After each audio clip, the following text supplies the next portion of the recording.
this is a little funny looking, and I can't remember who I was explaining it to yesterday. It looks funny because I didn't have any place to put a couple of these parts. And I realized I could use a stereo jack and just not use those connections for the thing, and they would work just fine as more of a point to tie a couple of the parts on. But I drew it the way it is on the jacks. Having the parts isn't weird. How they're mounted in there is a little like, why did he do that? Was just a matter of space. That's all it was. So we go out of here. We now have a lower level, low impedance send. It'll plug into anything, and there won't be any issues with that. You go out to your effect, comes back into the return, and just simplified, it comes in here, goes through here, goes to the grid of this other half of the effects loop tube. Remember, we attenuated this 25 dB so it would be more compatible with external effects.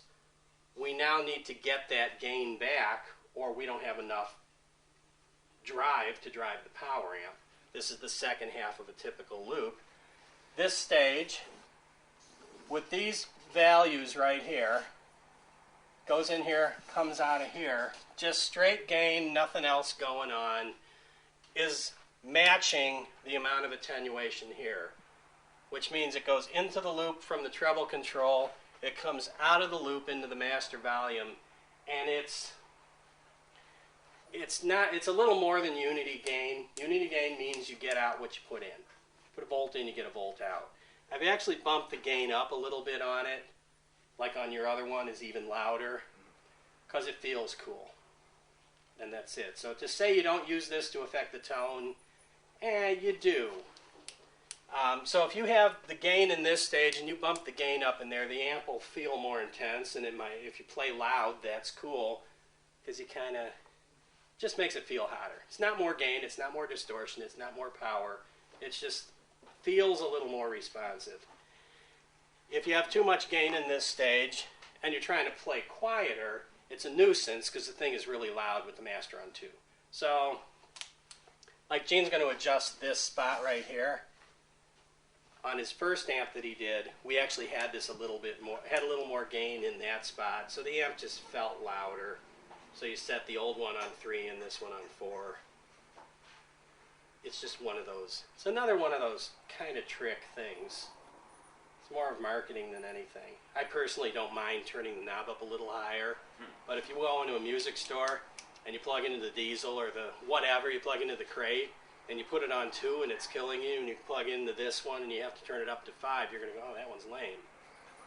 Because of the setting of the knob, it's that don't mix with your eyes, mix with your ears, but that's just human nature, and you'll feel like the other one's better just because it's hotter. So you can do that right in that spot, which you'll do when you get home, or anybody can do. So you can adjust the resistor. You can, if you really want to make this thing out of control, you put a bypass capacitor on there, a big one, and it'll just bring the gain on the return way up. Then you'll have to turn the master down. Will the old schematic have the value that was on the other one? Will it look different from this? Yeah. Okay. Great. That will only affect it if you're actually using something in the loop, isn't it? No, actually this one, the loop never bypasses. Okay, the so loop you're always is going an to integral your part of this circuit path. All right. When you're not in the loop, if we follow this little wire right here, goes up to that normaling jack and makes a direct path right back in here. So we come in here, cut it down, goes out, goes back in, goes through here, and comes back and gets boosted back up. That's how a loop works.